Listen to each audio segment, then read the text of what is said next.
안녕하세요. 기독교 세이원 7주차 1교시 시작합니다. 1교시에는 3장 죄와의 싸움, 또 2교시에는 4장 구속과 삶, 그리고 이제 3교시에는 마이클 고인의 열방의 빛을 이라는 책을 중심으로 기독교 세이관이 어떻게 복음의 요구와 또 현실의 요구 사이에서 이 둘을 중재하려고 하는가에 대해서 강의를 하겠습니다. 그동안 어떻게 잘 지내셨죠? 이제 좀 상황이 나아지고 있는데 우리가 5월 11일 날 강의를 할 수 있을 것 같아요. 자, 그러면 강의를 시작을 하겠습니다. 우선 이제 이렇게 우리 사진을 보면서 강의를 해가겠습니다. 이 그림은 이제 죄의 문제를, 죄의 원인에 대해서 다루고 있는데요. 이 유명한 네덜란드의 브레헬이라는 화가의 작품인데요. 브레헬은 이 1500년대 후반부터 1600년대 초반에 살았는데, 그때는 네덜란드가 스페인하고 싸워서 독립하기 전에 그 시기예요. 그래서 이 사람은 물론 종교개혁을 지지하는 개신교인데 이제 스페인에 그때 박해를 받았죠. 근데 이 그림은 천사들의 타락, 천사들의 추락이라는 그림인데요. 여기 보면 이 천사들이 싸우는 천사들을 칼을 들고, 이거는 이제 하나님 편에 선 천사들이고요. 이 우스꽝스러운 동물들, 약간 우화적으로 표현했죠. 우스꽝스러운 동물들 이렇게 떨어져서, 그리고 아래 죽은 동물들이 있죠. 여기 개구리 같은 것도 있고 메기 같은 것도 있고, 이런 동물들이 바로 타락한 천사들을 우화화한 겁니다. 그래서 타락한 천사들이 심판을 받는 모습들을 그리고 있죠. 그래서 죄의 원인은 하나님에 대한 불순종, 즉 하나님을, 창조주인 하나님을 대항한 거죠. 그것이 첫 번째 천사의 타락에서 왔고, 그건 창세기 3장 1절에 뱀으로 나타나고요. 이사야서 14장 12절, 계시록 12장 9절에 잘 나타납니다. 계시록 12장을 보면 큰 용이 내쫓기니 옛뱀 곧 마귀라고도 하고 사탄이라고도 하며 온 천하를 꿰는 자라. 그가 땅으로 내쫓기니 그의 사자들도 그와 함께 내쫓기니라. 그러니까 이 하나님을 대적한 그런 천사들의 가장 우두머리의 이름이 큰 용으로도 표현되고, 성경에서 뱀으로도, 옛뱀, 즉 창세기 3장의 뱀이죠. 그 다음에 마귀 또는 사탄 이렇게 표현됩니다. 그리고 그들은 하나가 아니라 그가 즉 그 천사들의 우두머리는 사탄이라고 하는 그 개체고, 그 다음에 그의 사자들 해서 그와 함께하는 그 마귀들의 무리를 우리가 알 수가 있죠. 이것을 이제 악의 외재성이라고 합니다. 악이라는 것은 인간 밖에서 왔다는 거죠. 즉 타락한 천사들로부터 시작이 되었다. 그 불어로 폴리케라는 크리스찬 철학자는 엑스테리오리테 뒤말 해서 악의 외재성이라는 개념을 만들었습니다. 그래서 두 번째로 그 천사들의 유혹에 의해서 창세기 3장 6절에 보면 인간이 타락하죠. 그래서 선악을 알게 하는 나무를 먹지 말라고 분명히 하셨는데, 정령 죽으리라 하셨는데, 또 그것을 이 뱀의 유혹에 따라서 죽지 않을 것이다 해서 먹음직도 하고 보기에도 좋아서 그것을 먹었죠. 이것을 이제 자유의지적인 불순종이라고 합니다. 그것을 아우구스티누스는 이렇게 표현했죠. 타락 이전에는 인간에게는 두 가지의 가능성이 있었죠. 포세 페카레, 라틴어로 죄를, 포세라는 것은 캔이고요, 페카레라는 것은 이제 신이죠, 죄를 짓다. 그래서 포세 페카레 can can sin 그 죄를 지을 수도 있고 포세 non peccare 해서 죄를 안 지을 수도 있고 no는 부정이죠. not. 그래서 포세 페카레 포세 non peccare 죄를 지을 수도 있고 안 지을 수도 있는 두 가지의 길이 있었다는 거죠. 그거 중에서 자유의지를 가지고 불순종한 거죠. 즉 죄를 짓는 쪽을 선택을 한 거죠. 그것이 바로 타락의 사건이고 그 이후로 인간에게는 항상 죄 속에서 살게 된 거죠. 우리가 아무리 선하게 살려고 또 하나님께 순종하려고 해도 잘 안 되는 거죠.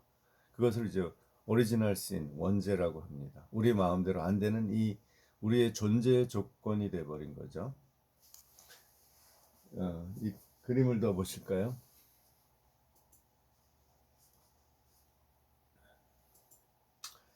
이 사탄의 무서운 모습을 보통 이렇게 그림으로 표현한 거죠.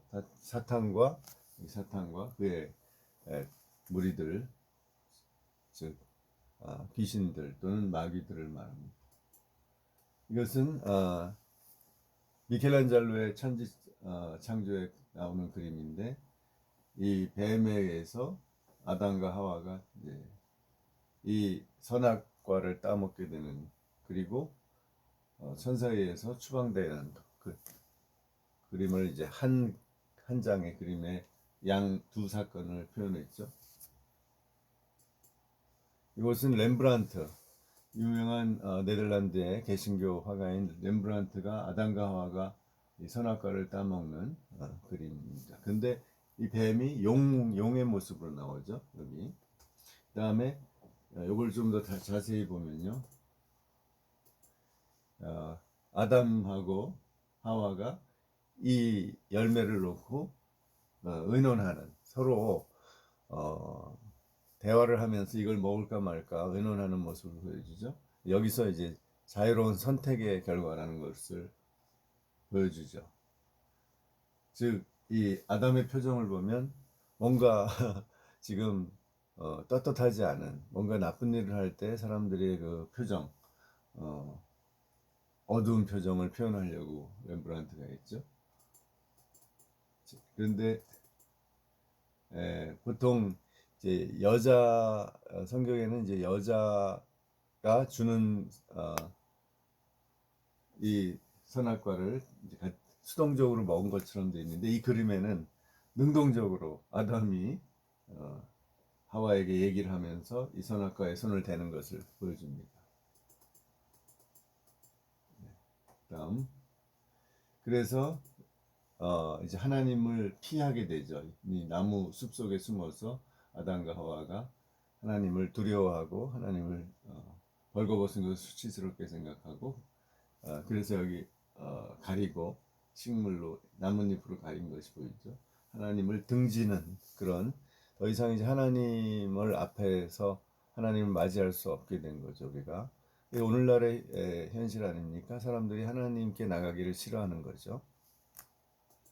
하나님을 인정하지 않고 하나님을 등지고 또 하나님을 한편 두려워하고 하나님을 멀리하려고 하는 인간의 상태, 이것이 바로 원죄의 상태죠.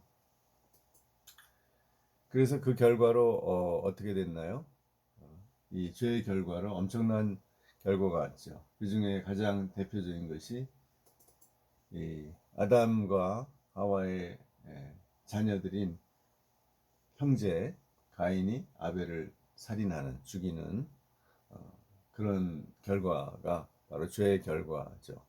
이 죄의 결과는 이런 살인뿐만이 아니라 이제 첫 번째 하나님과의 분리,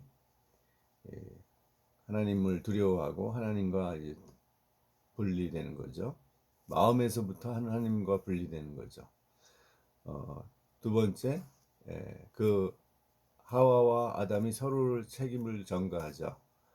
아담 때문에 또는 하와 때문에. 그래서 분열, 인간 사이에 그 친밀했던 관계가 깨어지는 거죠. 세 번째는 뱀에 대한 저주, 3장 14, 15절에 나오죠. 그래서 뱀은 이제 배로 기어다니고 흙을 먹을 것이며 또 이제 인자를 이제 발꿈치를 물 물지만 이제 결국은 머리가 깨어져서 인자에게 죽는다. 이것이 이제 원복음이라고 하는 건데요. 그 예수 그리스도가 사탄을 물리치고 인간을 구원할 것을 미리 암시하는 거죠. 그리고 이제 땅의 저주, 낙원에서 추방되고, 그 다음에 땅, 모든 이 이제 에덴 동산 같지 않은 땅에서 살게 되는 거죠. 그래서 척박한 땅에서 이제 굉장히 힘들게 일해야만 살 수 있는, 그리고 땅 자체가 변화되어서 굉장히 무질서해지고 고통스럽게 되는 거죠. 삶의 조건이. 그리고 그 다음에 아담 후손에게 주어진 원죄입니다. 거기에 책에 보면 6페이지에 해산의 수고로 나올 자들이 저주임을 가리킨다라는 말이 있는데요.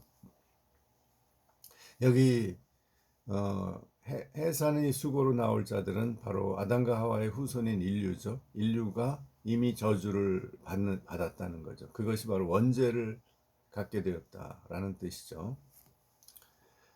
그 다음에 임신의 고통, 그리고 노동의 그 고통, 그리고 노동을 해도 완전히 풍족하게 살 수 없는 그런 창조시에 주어진 에덴에서의 그 어떤 풍요함, 이런 것이 다 사라지는 거죠.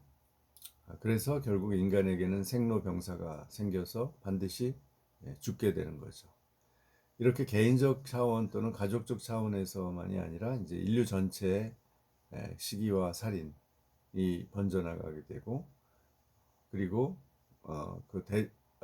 전체 사회에 이런 인간의 불평등과 차별과 박해와 전쟁, 이런 것이 번지게 되는 거죠. 모든 이 인종차별, 이런 것들이 나타나는 거죠. 이것을 바로 죄의 악순환이라고 합니다. 그래서 세계사를 보면 결국은 이러한 악이 끊이지 않고 인류를 괴롭히고 점점 더 복잡해지고 더 지능적이고 더 잔인하게 되어가는 모습을 보죠. 옛날에 전쟁 때 사람을 죽이는 것보다 지금 훨씬 더 잔인하게 죽일 수 있죠. 지금은 원자 핵무기, 생물학 무기, 이번에 코로나19를 통해서 얼마나 이 바이러스가 무서운가를 알게 되었죠. 이런 것을 가지고 지금 전쟁을 하려고 하는 거거든요. 그래서 결국은 이러한 그 죄의 악순환은 세상 나라와 하나님 나라의 대립으로 나타난다는 거죠. 이것이 종말까지 계속되는 타락의 현실성이다라는 거죠. 한번 또 그 모습들을 한번 사진으로 볼까요? 예, 이것이 유명한 아우슈비츠에서 독일 수용소에서 이 유대인들을 학살한 모습입니다. 이것은 일본 남경 대학살의 모습입니다. 엄청난 수십만의 중국인들을 일본군이 학살했죠. 그보다 더 앞서서 이것은 관동 대지진 때 일본인들이 그 한국 사람들을, 제일 그 당시 조선인들을 이렇게 학살한 겁니다. 누명을 씌워가지고. 마치 서구에서 옛날에 페스트가 14세기에 돌았을 때 유대인들이 우물에 독을 탔다 해서 유대인들을 학살한 포그롬과 비슷하죠.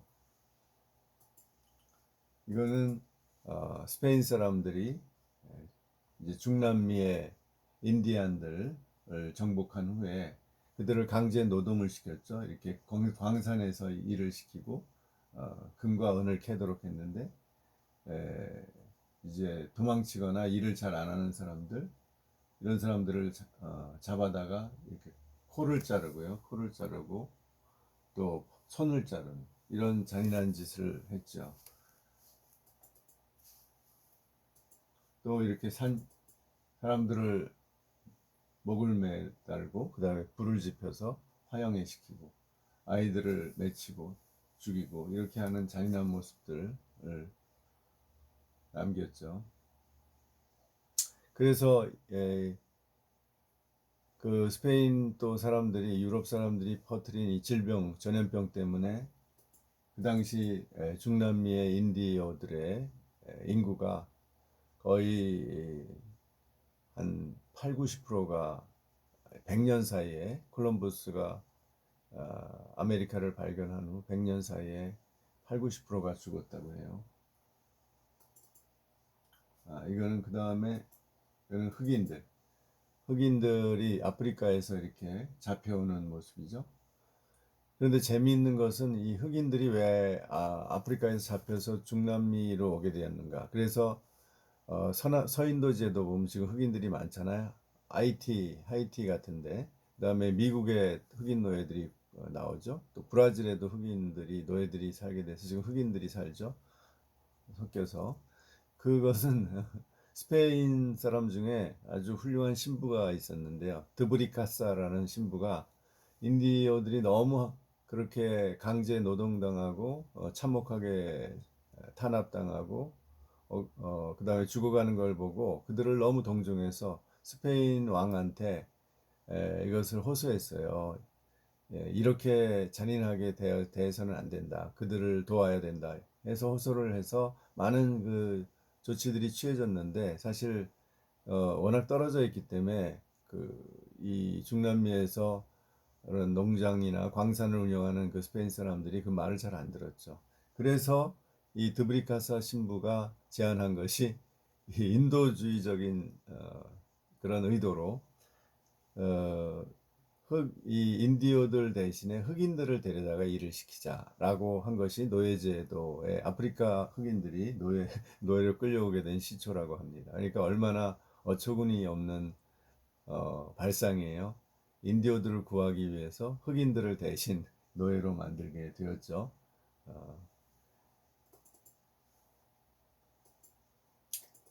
이거는 미국의 가장 수치스러운 일이죠. 미국의 그 군대가 기병대가 이렇게 여기 운디드니라고 하는 유명한 전투가 있었죠. 인디안들을 습격해서 학살을 했죠. 그리고 자기들은 전쟁이라고 했죠. 인디안 전쟁.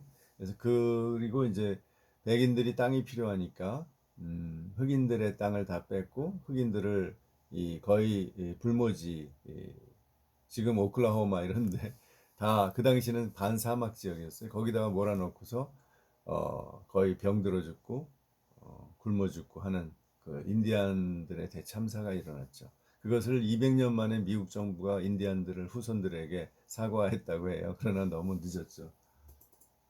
이게 다 인간의 자기 탐욕과 다른 사람에 대한 공격성, 살해, 이런 자기 남들을 죽이고 뺏고 자기 것을 만들려는 탐욕의 결과죠. 이거는 남아프리카 공화국에서 흑인들을 이렇게 막 흑인들이 데모하는데 흑인들을 이렇게 죽이고 막 때리고 그런 유명한 사건이에요. 샤프빌 사건이라고. 이때부터 이제 남아공 정부가 저희 아파르테이트라는 흑인들을 분리시키는 정책 그리고 흑인들을 아주 무력으로 탄압하기 시작했죠. 결국은 만델라가 이제 대통령이 될 때까지. 예. 그래서 이러한 그 죄의 악순환이 계속되고 있는 게 우리의 현실이고 이것에서 어느 누구도 자유롭지 않고 우리는 그 고통을 함께 당하면서 살아가고 있는 거죠. 그래서 디모데 후서에는 이러한 현상이 줄어들지 않을 거라고 말씀하고 있어요. 디모데후서 3장 1절에서 4절 너는 이것을 알라 말세에 고통하는 때가 이르러 사람들이 자기를 사랑하며 돈을 사랑하며 자랑하며 교만하며 비방하며 부모를 거역하며 감사하지 아니하며 거룩하지 아니하며 무정하며 원통함을 풀지 아니하며 모함하며 절제하지 못하며 사나우며 선한 것을 좋아하지 아니하며 배신하고 조급하며 자만하며 쾌락을 사랑하기를 하나님 사랑하는 것보다 더하며 이것이 바로 타락한 인간의 일반적인 모습이기도 하지만 이것이 이 시대가 가고 문명이 발전할수록 이러한 인간의 악은 점점 더 커진다는 거죠. 뭐 우리가 주위에서 다 볼 수 있고 때로는 우리 자신에게도 볼 수 있는 모습들 아닙니까? 그래야 해서 결국은 이러한 인간의 죄를 어, 인간 스스로 해결할 수 없다는 거죠. 이것은 과학기술 문명이 아무리 발전해도 뭐 4차 산업혁명이 일어나고 5차, 6차가 온다 할지라도 이 인간의 본성 자체는 변하지 않는다는 거죠. 그래서 결국은 하나님께서 이제 심판을 하시는 거죠. 그래서 이것이 이제 일반적 종말론인데 예수 그리스도가 재림하시고 모든 죽은 사람이 부활하고 최후의 심판이 온다는 거죠. 그래서 요한계시록 그 심판의 때 전에 이미 재앙이 시작돼서 요한계시록 9장 18절 보면 이 세 재앙 곧 저희 입에서 나오는 불과 연기와 유황을 인하여 사람 3분의 1이 죽음을 당하니라. 이렇게 끔찍한 재앙이 온다는 거죠. 그래서 이 유명한 미켈란젤로의 최후의 심판 그림이 있지 않습니까? 그리스도께서 이 모든 사람들을 심판해서 하나님 나라 천국에 가는 사람과 이 지옥 땅에 떨어져서 지옥으로 가는 사람들을 보여주고 있죠. 이것은 르네상스기의 유명한 화가인 독일의 뒤러 그린 이제 이 천사는 주로 전쟁하는 천사는 미카엘이죠. 미카엘 천사가 이 용과 같은 사탄의 무리들을 죽이는 그런 종말에 대한 그 그림입니다. 이것은 동파나로 그랬죠. 또 이거는 영국 화가인 존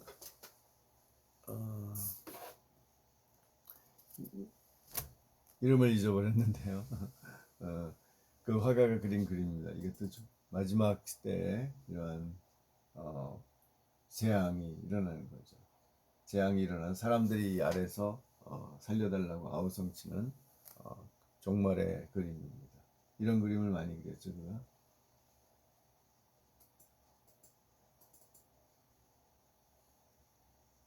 자, 이 그림을 보시면서 우리 베드로후서 3장 10절에서 13절을 보시면 그러나 주의 날이 도둑같이 오리니 그날에는 하늘이 큰 소리로 떠나가고 물질이 뜨거운 불에 풀어지고 땅과 그 중에 있는 모든 일이 드러나리로다.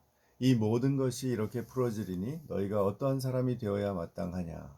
거룩한 행실과 경건함으로 하나님의 날이 임하기를 바라보고 간절히 사모하라. 그날에 하늘이 불에 타서 풀어지고 물질이 뜨거운 불에 녹아지려니와 우리는 그의 약속대로 의가 있는 곳인 새하늘과 새 땅을 바라보도다. 이러한 이렇게 하늘이 큰 소리로 떠나가고 물질이 뜨거운 불에 풀어지고 모든 사람들의 그 죄와 악이 드러나게 되는 거죠. 이런 날이 이제 온다는 거죠. 그럴 때 우리가 어떻게 해야 되는가? 하늘이 불에 타서 풀어지고 물질이 뜨거운 불에 녹아질 때 우리는 어떻게 해야 될 것인가?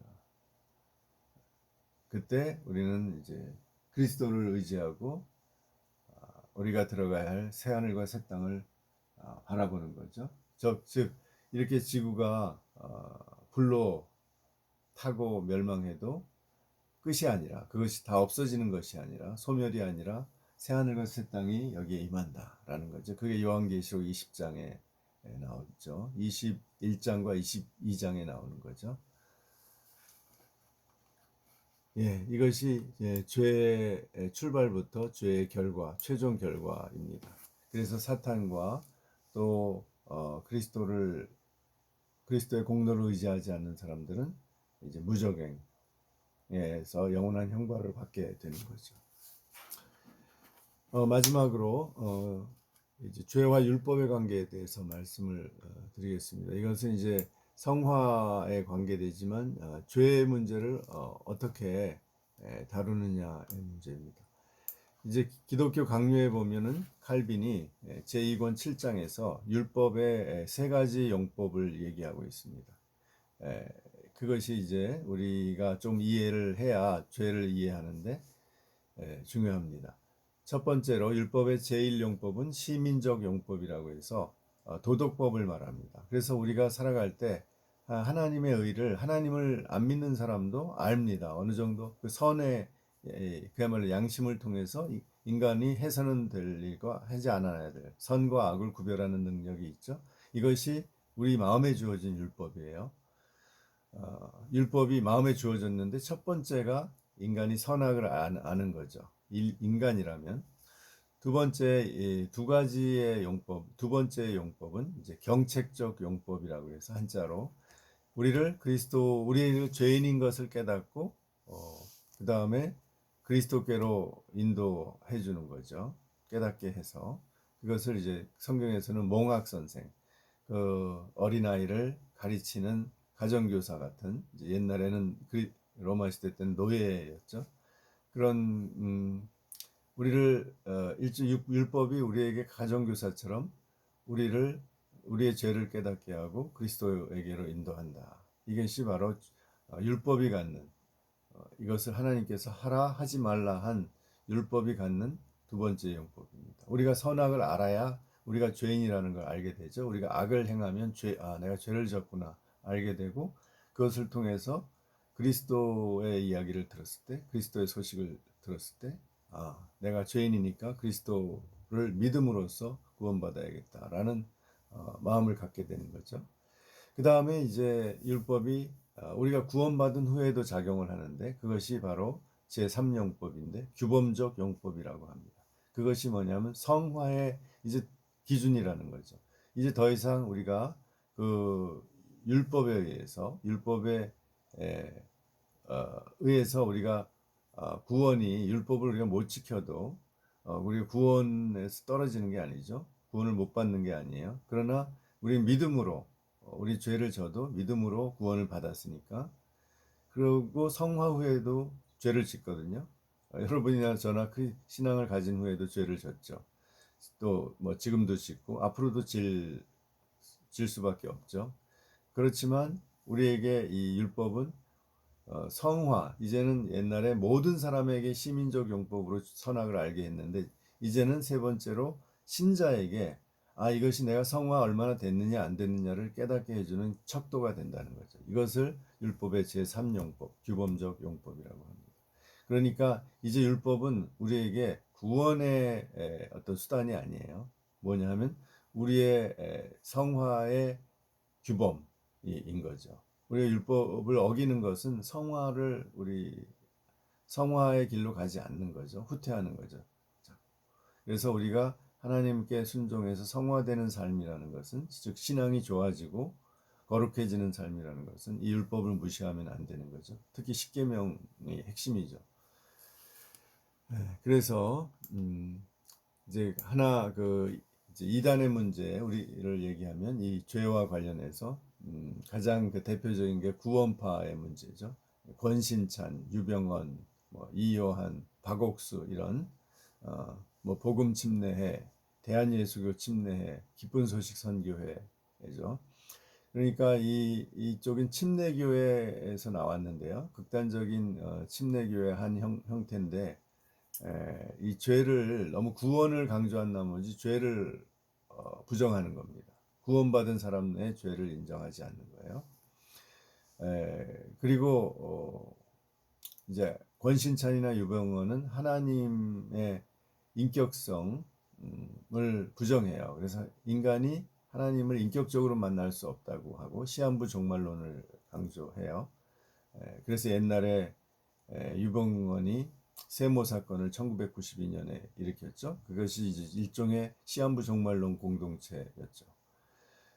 권신찬은 1996년에 사망했고 유병헌은 그 후에 다시 사업을 통해서 이제 세력을 쌓다가 지난번 그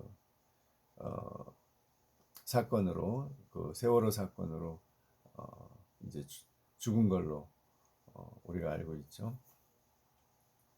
그리고 이요한이라는 사람도 있는데 이제 오늘날 많은 큰 규모로 이런 활동을 하고 있는 사람이 박옥수죠.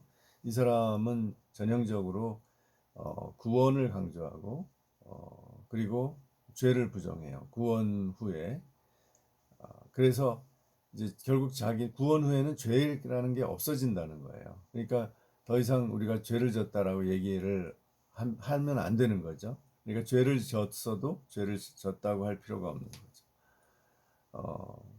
이렇게 얘기합니다. 박옥수는 제가 마음이 굳어서 죄를 안 짓는 것이 아니라 예수님이 죄를 이길 힘을 주셨기 때문입니다. 예수님이 저를 잡지 않으시면 오늘도 시궁창에 빠질 수밖에 없는 인간이라는 것을 자백할 수밖에 없습니다. 라고 얘기를 하는데 결국은 죄가 없다고 가르치는 거예요. 구원받으면. 그래서 죄를 이기신 예수 그리스도를 믿음으로 바라보면 모든 문제가 해결된다. 그래서 구원받은 후에 죄가 없다. 그러니까 어떻게 보면 되게 편하죠. 이제 양심의 가책을 받을 필요가 없어요. 죄 때문에. 그래서 이제 많은 연예인들이 이 구원파에 들어가서 자기들이 실제로는 죄를 지으면서도 이제 죄가 없으니까 편하게 짓는다고 해요. 예, 이것이 바로 이제 죄에 대한 정확한 이해가 부족해서 이런 구원파 같은 이단이 나온 거죠. 자, 오늘 첫 시간은 여기까지 하겠습니다. 감사합니다.